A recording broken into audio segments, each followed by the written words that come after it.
ಬಿರಿಯಾನಿ ಮಾಡೋಕ್ಕೆ ಬರಲ್ಲ ಅನ್ನೋರು ಸ್ಟೆಪ್ ಬೈ ಸ್ಟೆಪ್ ಮೆಥಡನ್ನು ಫಾಲೋ ಮಾಡ್ಕೊಂಡ್ಬಿಟ್ಟು ಈ ಥರ ಉದ್ರುದ್ರಾಗಿರುವಂತಹ ಎಗ್ ದಮ್ ಬಿರಿಯಾನಿಯನ್ನು ಮನೆಯಲ್ಲಿ ತುಂಬಾ ಸುಲಭವಾಗಿ ಮಾಡ್ಕೊಳ್ಬೋದು. ಹಾಯ್ ನಮಸ್ಕಾರ ಎಲ್ಲರಿಗೂ, ವೆಲ್ಕಮ್ ಟು ಮೈ ಚಾನಲನ್ನು ಯಾರು ಹೊಸದಾಗಿ ನೋಡ್ತಾ ಇದ್ದೀರಾ, ಚಾನಲನ್ನು ಸಬ್ಸ್ಕ್ರೈಬ್ ಮಾಡ್ಕೊಳ್ಳಿ, ಬೆಲ್ಲೈಕನನ್ನು ಪ್ರೆಸ್ ಮಾಡ್ಕೊಳ್ಳಿ. ನಾನು ಹಾಕಿದ ವೀಡಿಯೋಸ್ ನೋಟಿಫಿಕೇಷನ್ ನಿಮಗೆ ಸಿಗುತ್ತೆ. ಇಲ್ಲಿ ನಾನು 4 ಬೇಯಿಸ್ಕೊಂಡಿರುವಂತಹ ಮೊಟ್ಟೆಯ ಸಿಪ್ಪೆಯನ್ನು ತೆಕ್ಕೊಂಡ್ಬಿಟ್ಟು ಹೋಕಿಂದ ಇದನ್ನು ಚುಚ್ಕೋತಾ ಇದ್ದೀನಿ. ಒಂದು 4-5 ಕಡೆ ಈ ಥರ ಚುಚ್ಕೊಳ್ಳಿ, ಸರಿಯಾಗಿ ಮಸಾಲೆ ಎಲ್ಲ ಮೊಟ್ಟೆ ಒಳಗೆ ಹೋಗುತ್ತೆ. ಅದಕ್ಕಾಗಿ ಈಗ ಮೊಟ್ಟೆಯನ್ನು ಸರಿಯಾಗಿ ಈ ಥರ ಮಾಡ್ಕೊಂಡ್ಬಿಟ್ಟು ಇದ್ರ ಮೇಲೆ ಮಸಾಲೆಯನ್ನು ಹಾಕ್ಕೊಳ್ಬೇಕು. ಸ್ವಲ್ಪ ಉಪ್ಪನ್ನು ಹಾಕ್ಕೊಂಡಿದ್ದೀನಿ, ಸ್ವಲ್ಪ ಅರಿಶಿಣದ ಪುಡಿ, ಸ್ವಲ್ಪ ಖಾರದ ಪುಡಿ, ಸ್ವಲ್ಪ ಗರಂ ಮಸಾಲಾನ ಹಾಕ್ಕೊಂಡ್ಬಿಟ್ಟು ಇದನ್ನು ಸರಿಯಾಗಿ ಈ ಥರ ಮಿಕ್ಸ್ ಮಾಡ್ಕೊಳ್ಬೇಕು. ಕೈಯಿಂದ ಮಿಕ್ಸ್ ಮಾಡೋದಕ್ಕಿಂತ ಈ ಥರ ಮಿಕ್ಸ್ ಮಾಡ್ಕೊಳ್ಳಿ, ಸರಿಯಾಗಿ ಮಸಾಲೆ ಮೊಟ್ಟೆ ಮೇಲೆ ಕೋಟ್ ಆಗುತ್ತೆ. ಈಗ ಇದನ್ನು ಫ್ರೈ ಮಾಡ್ಕೊಳ್ಬೇಕು. ಒಂದು ಪ್ಯಾನ್ಗೆ 2 ಟೇಬಲ್ ಸ್ಪೂನಷ್ಟು ಎಣ್ಣೆಯನ್ನು ಹಾಕ್ಕೊಂಡ್ಬಿಟ್ಟು ಬಿಸಿ ಮಾಡ್ಕೊಂಡಿದ್ದೀನಿ. ಈಗ ಮೊಟ್ಟೆಗಳನ್ನು ಹಾಕ್ಕೊಂಡ್ಬಿಟ್ಟು ಸರಿಯಾಗಿ ಈ ಥರ ಎಲ್ಲ ಕಡೆಯಿಂದ ಫ್ರೈ ಆಗೋದಕ್ಕೆ ಬಿಡಬೇಕು. ಜಾಸ್ತಿ ಫ್ರೈ ಏನು ಆಗೋದು ಬೇಡ, ಈ ಥರ ಕಲರ್ಗೆ ಬಂದಾಗ ಸಾಕು. ಇದನ್ನು ಒಂದು ಬೌಲಿಗೆ ತೆಕ್ಕೊಂಡಿದ್ದೀನಿ. ಈಗ ಎಣ್ಣೆಯನ್ನು ಬಿಸಿ ಮಾಡೋದಕ್ಕೆ ಇಟ್ಟಿದ್ದೀನಿ. 2 ಮೀಡಿಯಮ್ ಸೈಜ್ ಈರುಳ್ಳಿಯನ್ನು ತೆಳುವಾಗಿ ಉದ್ದ ಕಟ್ ಮಾಡ್ಕೊಂಡ್ಬಿಟ್ಟು ಇದನ್ನು ಫ್ರೈ ಮಾಡ್ಕೊತಾ ಇದ್ದೀನಿ. ಬಿರಿಯಾನಿಗೆ ಈ ಥರ ಗೋಲ್ಡನ್ ಬ್ರೌನ್ ಕಲರ್ ಬರುವವರೆಗೂ ಈ ಈರುಳ್ಳಿಯನ್ನು ಫ್ರೈ ಮಾಡ್ಕೊಳ್ಳಿ, ಟೇಸ್ಟಿಯಾಗಿರುತ್ತೆ. ಈ ಥರ ಕಲರ್ಗೆ ಬಂದಾಗ ಈರುಳ್ಳಿಯನ್ನು ತೆಕ್ಕೊಳ್ಳಿ. ಜಾಸ್ತಿ ಡಾರ್ಕ್ ಕಲರ್ಗೆ ಫ್ರೈ ಮಾಡಿಕೊಂಡ್ರೆ ಈರುಳ್ಳಿ ಕಹಿ ಆಗಿಬಿಡುತ್ತೆ. ಅದಕ್ಕಾಗಿ ಈ ಥರ ಕಲರ್ ಬಂದಾಗ ತೆಕ್ಕೊಂಡಿದ್ದೀನಿ. ಕ್ರಿಸ್ಪಿಯಾದಂತಹ ಈರುಳ್ಳಿ ಈಗ ರೆಡಿಯಾಗಿದೆ. ಯಾವುದೇ ಬಿರಿಯಾನಿ ಮಾಡುವಾಗ ಇದೇ ರೀತಿ ಫ್ರೈ ಮಾಡ್ಕೊಂಡ್ಬಿಟ್ಟು ತಗೊಳ್ಳಿ. ಈಗ ಅದೇ ಕಡಾಯಿಗೆ ನಾನು ಎಣ್ಣೆ ಜಾಸ್ತಿ ಇತ್ತು, ಸ್ವಲ್ಪ ತೆಕ್ಕೊಂಡ್ಬಿಟ್ಟಿದ್ದೀನಿ. ತೆಕ್ಕೊಂಡ್ಬಿಟ್ಟು ಇದಕ್ಕೆ ಈಗ ನಾನು ಒಂದು ಮೀಡಿಯಮ್ ಸೈಜ್ ಈರುಳ್ಳಿಯನ್ನು ತೆಳುವಾಗಿ ಉದ್ದ ಕಟ್ ಮಾಡ್ಕೊಂಡಿದ್ದೀನಿ. ಇದನ್ನು ಜಾಸ್ತಿ ಡಾರ್ಕ್ ಕಲರ್ಗೆ ಫ್ರೈ ಮಾಡೋದೇನು ಬೇಡ, ಸ್ವಲ್ಪ ಗುಲಾಬಿ ಬಣ್ಣಕ್ಕೆ ಬಂದರೆ ಸಾಕು. ಒಂದು ದೊಡ್ಡ ಟೇಬಲ್ ಸ್ಪೂನಷ್ಟು ಶುಂಠಿ ಬೆಳ್ಳುಳ್ಳಿ ಪೇಸ್ಟನ್ನು ಹಾಕ್ಕೊಂಡಿದ್ದೀನಿ. ಹಸಿ ವಾಸನೆ ಹೋಗೋವರೆಗೂ ಇದನ್ನು ಫ್ರೈ ಮಾಡ್ಕೊಳ್ಳಿ. ಸರಿಯಾಗಿ ಫ್ರೈ ಆಗೋವರೆಗೂ ಮಸಾಲೆಯನ್ನು ರೆಡಿ ಮಾಡ್ಕೊಳ್ಬೇಕು. ಅರ್ಧ ಕಪ್ಪಷ್ಟು ಮೊಸರು, 1 ಟೇಬಲ್ ಸ್ಪೂನಷ್ಟು ಬ್ಯಾಡಗಿ ಮೆಣಸಿನ್ಕಾಯಿ, 1 ಟೇಬಲ್ ಸ್ಪೂನಷ್ಟು ಖಾರದ ಮೆಣಸಿನ್ಕಾಯಿ ಪುಡಿನ ಹಾಕ್ಕೊಂಡಿದ್ದೀನಿ. ಅರ್ಧ ಟೇಬಲ್ ಸ್ಪೂನಷ್ಟು ಅರಿಶಿಣದ ಪುಡಿ, 1 ಟೇಬಲ್ ಸ್ಪೂನಷ್ಟು ಧನಿಯಾ ಪೌಡರ್ನ ಹಾಕ್ಕೊಂಡಿದ್ದೀನಿ. 2 ಟೇಬಲ್ ಸ್ಪೂನಷ್ಟು ಬಿರಿಯಾನಿ ಮಸಾಲೆನ ಹಾಕ್ಕೊಂಡ್ಬಿಟ್ಟು ಸರಿಯಾಗಿ ಮೊಸರೊಳಗೆ ಇದನ್ನು ಮಿಕ್ಸ್ ಮಾಡ್ಕೊಳ್ಳಿ. ಮೊಸರು ಯೂಸ್ ಮಾಡಲ್ಲ ಅಂದರೆ ನೀವು ಈ ಮಸಾಲೆಗಳನ್ನು ನೀರು ಒಳಗೆ ಹಾಕ್ಕೊಂಡ್ಬಿಟ್ಟು ಮಿಕ್ಸ್ ಮಾಡ್ಕೊಂಡ್ಬಿಟ್ಟು ನೀವು ಮಸಾಲೆಯನ್ನು ಎಣ್ಣೆ ಒಳಗೆ ಹಾಕ್ಕೊಳ್ಬೋದು. ಶುಂಠಿ ಬೆಳ್ಳುಳ್ಳಿ ಹಸಿ ವಾಸನೆ ಹೋಗಿಬಿಟ್ಟಿದೆ. ನಾವು ರೆಡಿ ಮಾಡ್ಕೊಂಡಿರುವಂತಹ ಮಸಾಲೆಯನ್ನು ಎಣ್ಣೆ ಒಳಗೆ ಹಾಕ್ಕೊಳ್ಬೇಕು.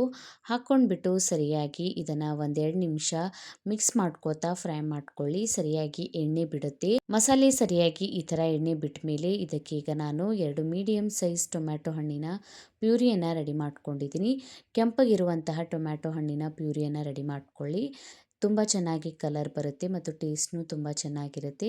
ಇದನ್ನು ಕೂಡ ಸ್ವಲ್ಪ ಹಸಿ ವಾಸನೆ ಹೋಗೋವರೆಗೂ ಫ್ರೈ ಮಾಡ್ಕೊಳ್ಬೇಕು. ಮಸಾಲೆಗೆ ನಾನು 1 ಟೇಬಲ್ ಸ್ಪೂನಷ್ಟು ಉಪ್ಪನ್ನು ಹಾಕ್ಕೊಂಡಿದ್ದೀನಿ. ಉಪ್ಪನ್ನು ಹಾಕ್ಕೊಂಡ್ಬಿಟ್ಟು ಸರಿಯಾಗಿ ಮಿಕ್ಸ್ ಮಾಡ್ಕೊಳ್ಳಿ. ಸರಿಯಾಗಿ ಎಲ್ಲ ಮಸಾಲೆ ಎಣ್ಣೆ ಬಿಟ್ಟ ಮೇಲೆ ಗ್ಯಾಸ್ ಫ್ಲೇಮನ್ನು ಮೀಡಿಯಮಲ್ಲಿ ಇಟ್ಕೊಂಡ್ಬಿಟ್ಟು ಇದಕ್ಕೆ ಈಗ ನಾನು ಬಿರಿಯಾನಿ ಅಂದಮೇಲೆ ಇದಕ್ಕೆ ಪುದೀನ ಸೊಪ್ಪನ್ನು ಹಾಕ್ಕೊಳ್ಳೇಬೇಕು. ಪಾವು ಕಪ್ಪಷ್ಟು ಪುದೀನ ಸೊಪ್ಪು, ಪಾವು ಕಪ್ಪಷ್ಟು ಕೊತ್ತಂಬರಿ ಸೊಪ್ಪನ್ನು ಹಾಕ್ಕೊಂಡ್ಬಿಟ್ಟು ಸರಿಯಾಗಿ ಮಿಕ್ಸ್ ಮಾಡ್ಕೊಂಡಿದ್ದೀನಿ. ಈಗ ಮಸಾಲೆ ರೆಡಿಯಾಗಿದೆ. ಅನ್ನನ ಬೇಯಿಸ್ಕೊಳ್ಬೇಕು. ಅನ್ನನ ಬೇಯಿಸೋದಕ್ಕೆ ಒಂದು ದೊಡ್ಡ ಕಡಾಯಿಗೆ ನೀರನ್ನು ಹಾಕ್ಕೊಂಡಿದ್ದೀನಿ. ಇದಕ್ಕೆ ಶಾಜೀರಾ, ಏಲಕ್ಕಿ, ಲವಂಗ, ಕರಿಮೆಣಸು ಕಾಳು, ಪಲಾವ್ ಎಲೆ, ಕೊತ್ತಂಬರಿ ಸೊಪ್ಪು, ಪುದೀನ ಸೊಪ್ಪು, 4 ಟೇಬಲ್ ಸ್ಪೂನಷ್ಟು ಉಪ್ಪನ್ನು ಹಾಕ್ಕೊಂಡಿದ್ದೀನಿ. ಉಪ್ಪು ಜಾಸ್ತಿ ಅನ್ನಿಸ್ಬೋದು, ಆದರೆ ಇದರೊಳಗಿನ ನೀರನ್ನು ತೆಕ್ಕೋತೀವಿ, ಅದಕ್ಕಾಗಿ ಸ್ವಲ್ಪ ಜಾಸ್ತಿನೇ ಉಪ್ಪನ್ನು ಹಾಕ್ಕೊಳ್ಳಿ. ಒಂದರ್ಧ ಲಿಂಬೆಹಣ್ಣಿನ ರಸನ ಹಾಕ್ಕೊಂಡಿದ್ದೀನಿ. ಲಿಂಬೆಹಣ್ಣಿನ ರಸ ಹಾಕಿದ ಮೇಲೆ ನೀರು ಕಲರ್ ಚೇಂಜ್ ಆಗಿಬಿಡುತ್ತೆ. ಮಸಾಲೆಗಳನ್ನು ಹಾಕುವಾಗ ವಿಡಿಯೋ ಸ್ಕಿಪ್ ಆಗಿದೆ, ಅದಕ್ಕಾಗಿ ತೋರಿಸಿಲ್ಲ. ಈ ಥರ ಎಲ್ಲ ಮಸಾಲೆಗಳನ್ನು ಹಾಕ್ಕೊಂಡ್ಬಿಟ್ಟು ಸರಿಯಾಗಿ ನೀರಿನೊಳಗೆ ಈ ಥರ ಕುದಿ ಬರುವವರೆಗೂ ನೀವು ಇದನ್ನು ಬೇಯಿಸ್ಕೊಳ್ಬೇಕು.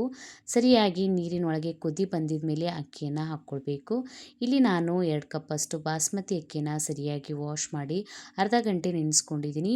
ಸರಿಯಾಗಿ ವಾಶ್ ಮಾಡಿ ನೀರನ್ನು ತೆಕ್ಕೊಂಡ್ಬಿಟ್ಟು ಅಕ್ಕಿಯನ್ನು ಹಾಕ್ಕೊಳ್ಳಿ.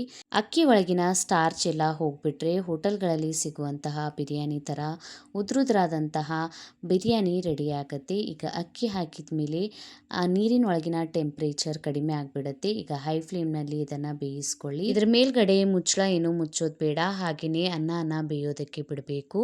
ಅನ್ನನ ಸರಿಯಾಗಿ ಕುದೀತಿರುವ ನೀರಿಗೆ ಹಾಕ್ಕೊಂಡ್ಬಿಟ್ಟು ಬೇಯಿಸ್ಕೊಳ್ಳಿ. ತಣ್ಣನೆ ನೀರಿಗೆ ಹಾಕ್ಕೊಂಡ್ರೆ ಅನ್ನ ಮೆತ್ತಗಾಗಿಬಿಡುತ್ತೆ ಮತ್ತು ಮುರಿದ್ಬಿಡುತ್ತೆ. ಅದಕ್ಕಾಗಿ ಈ ಥರ ಈಗ ನೋಡಿ ಸರಿಯಾಗಿ ಅನ್ನ ಬೆಂದಿದೆ ಇಲ್ಲ ಅಂತ ಹೇಗೆ ಚೆಕ್ ಮಾಡ್ಕೊಳ್ಳೋದು ತೋರಿಸಿದ್ದೀನಿ.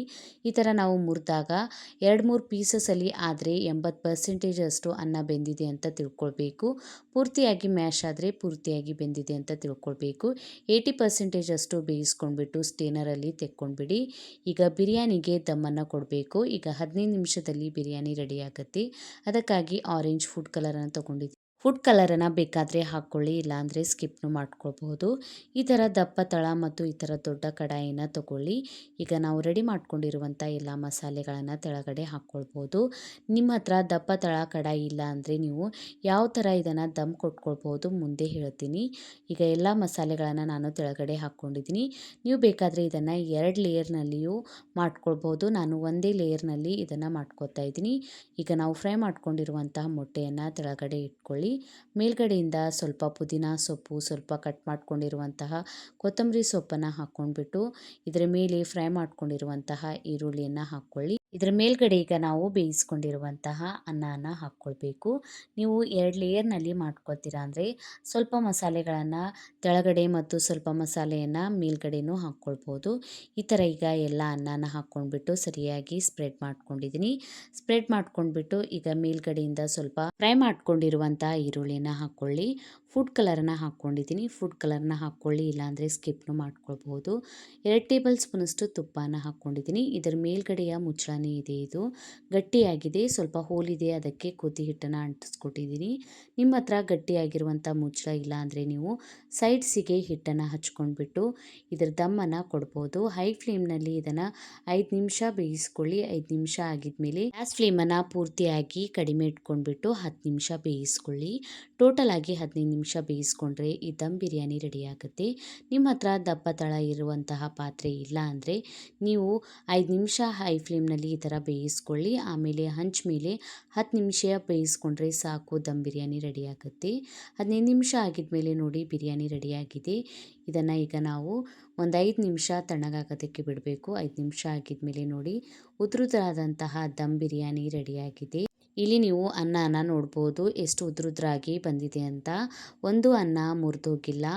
ತುಂಬಾ ಸುಲಭವಾಗಿ ಸಿಂಪಲ್ ಆದಂತಹ ಸ್ಟೆಪ್ಸನ್ನು ಫಾಲೋ ಮಾಡ್ಕೊಂಡ್ಬಿಟ್ಟು ಈ ಎಗ್ ದಮ್ ಬಿರಿಯಾನಿಯನ್ನು ಮನೆಯಲ್ಲಿ ಮಾಡ್ಕೊಳ್ಬೋದು. ಮನೆಯಲ್ಲಿ ಒಂದು ಸಲ ಟ್ರೈ ಮಾಡಿ ನೋಡಿ. ಕಮೆಂಟ್ ಒಳಗೆ ತಿಳಿಸಿ ವಿಡಿಯೋ ಹೇಗೆ ಅನ್ನಿಸ್ತಂತ. ವಿಡಿಯೋ ಇಷ್ಟ ಆಗಿತ್ತಂದರೆ ವಿಡಿಯೋಗೊಂದು ಲೈಕ್ ಮಾಡಿ, ಫ್ಯಾಮಿಲಿ ಮತ್ತು ಫ್ರೆಂಡ್ಸ್ ಜೊತೆ ಶೇರ್ ಮಾಡ್ಕೊಳ್ಳಿ. ಇದೇ ರೀತಿಯ ವಿಡಿಯೋಸನ್ನು ನೋಡೋಕೆ ಚಾನಲನ್ನು ಸಬ್ಸ್ಕ್ರೈಬ್ ಮಾಡ್ಕೊಳ್ಳಿ, ಬೆಲ್ಲೈಕನನ್ನು ಪ್ರೆಸ್ ಮಾಡ್ಕೊಳ್ಳಿ. ನಾನು ಹಾಕಿದ ವೀಡಿಯೋಸ್ ನೋಟಿಫಿಕೇಷನ್ ನಿಮಗೆ ಸಿಗುತ್ತೆ. ನಂಗೆ ನೀವು ಇನ್ಸ್ಟಾಗ್ರಾಮ್ ಮತ್ತು ಫೇಸ್ಬುಕ್ ಪೇಜಿಗೂ ಫಾಲೋ ಮಾಡ್ಕೊಳ್ಬಹುದು. ಲಿಂಕನ್ನು ನಾನು ನನ್ನ ಡಿಸ್ಕ್ರಿಪ್ಷನ್ ಬಾಕ್ಸ್ನಲ್ಲಿ ಕೊಟ್ಟಿರ್ತೀನಿ. Thank you for watching.